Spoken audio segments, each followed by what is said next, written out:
अस्सलाम वालेकुम वरहमतुल्लाहि वबरकातुहू। पर्दा हमारी ज़िंदगी में बहुत अहमियत का हामिल है। पर्दा बहुत ही ज़रूरी है हमारे लिए। एक वाक़या मैं आपको सुनाती हूँ कि जिसमें एक लड़की ने डिमांड रखी थी कि मैं शादी उससे करूँगी जो मुझे पर्दे में रहने देगा, सारी ज़िंदगी मुझे पर्दे में रहने देगा, घर की चार दीवारी में रहने देगा। बहुत से रिश्ते आए और चले गए कि नहीं जी मॉडर्न दौर है, ऐसा नहीं हो सकता, पर्दे वाली से हम शादी नहीं कर सकते, दुपट्टा लपेट के रखती है, ये है वो है, बहुत सी बातें हुई। फिर एक रिश्ता आया, उन्होंने सेलेक्ट कर लिया, उन्होंने कहा ठीक है हमें कबूल है। शादी हो गई। शादी का कुछ अरसा गुजरा, अल्लाह पाक ने उन्हें एक बेटा चांद सा दिया। पहले तो वो कुछ अरसा घर पे ही रही, घर की चार दीवारी में रही, मामूल के मुताबिक नमाज़ों की पाबंद, पर्दे की पाबंद। फिर ऐसे ही वक्त गुजरता गया तो अल्लाह ताला ने उसे एक और बेटा अता किया।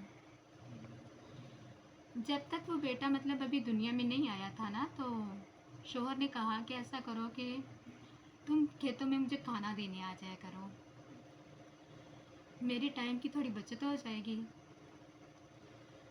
तो वो खेतों में खाना देने चली जाती थी। खेत आप समझते हैं, गांव का माहौल बहुत दूर का होता है, खेत वगैरह। तो वो खाना देने जाती, खाना लेके बर्तन वापस लेके आती। फिर अल्लाह ताला ने कुछ अरसे बाद उससे तीसरा बेटा अता किया। तीसरे बेटे की पैदाइश से पहले शोहर ने कहा कि अब हमारे अखराजात बढ़ गए हैं, फैमिली बढ़ गई है, तो ऐसा करो कि तुम लकड़ियाँ भी जंगल से ले जाया करो, पानी भी भर के ले जाया करो, क्योंकि मेरे पास इतना वक्त नहीं होता, मेरे और भी बहुत सारे काम होते हैं।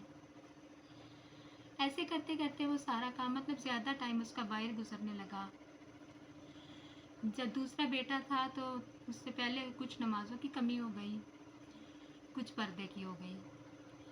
जब तीसरा बेटा दुनिया में आने वाला था तो सब कुछ ही ख़त्म, क्योंकि सारा दिन तो बाहर गुजरता था, ना पर्दे की होश, ना नमाज की होश। तो इसी तरह फिर वक्त गुजरता गया। तो ऐसे ही कुछ साल गुजर गए, बेटे जवान हो गए, शोहर बैठा हुआ था। एक दिन तंसिया बीवी से कहता है, तुम तो बड़ा पर्दा पर्दा करती थी, बड़ा गरूर